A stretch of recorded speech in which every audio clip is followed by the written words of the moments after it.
அந்த காலத்தில் பொறாமல் இருந்துங்கிறது பாருங்கள். திரு ரஞ்சன் அவர்கள் ஒத்துக்கிட்டதே, நீலமலை திருடன் ஒத்துக்கிட்டதே எம்ஜிஆருக்காகத்தான். எம்ஜிஆருக்கும் சின்னப்பா தேவருக்கும் பிரச்சனை. அதை வந்து ஆறுதசியா சொன்னார். அது என்னோட தனிப்பட்ட கருத்துன்னு சொன்னார். அதாவது பொது கருத்தாக சொல்லலை, என்னோட தனிப்பட்ட கருத்து. அண்ணன் சொல்கிறத வச்சு நான் சொல்கிறேன்.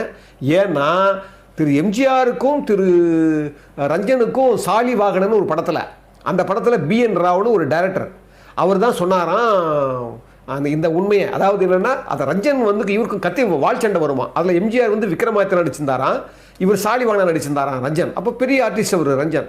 இவர் நடிக்கிற போது வேணுமுன்னே அந்த கத்தியில் வந்து உண்மையில் அடிச்சிட்டாராம் எம்ஜிஆர். அப்புறமா எம்ஜிஆர் வந்து BN ராவ் கிட்ட சொல்லி, அதுக்கப்புறம் டைரக்டர் போய் சொல்லி அதை சரி பண்ணாங்களாம். அந்த ஒரு 2 பேருக்குள்ள ஒரு நெருக்கடி வந்து ஏற்கனவே இருந்ததால் இப்போ இவர் எம்ஜிஆர் வச்சு படம் எடுக்க மாட்டான்னு சொன்னதால தான் நீலமலை திருடன் ஒத்துக்கிட்டாராம்.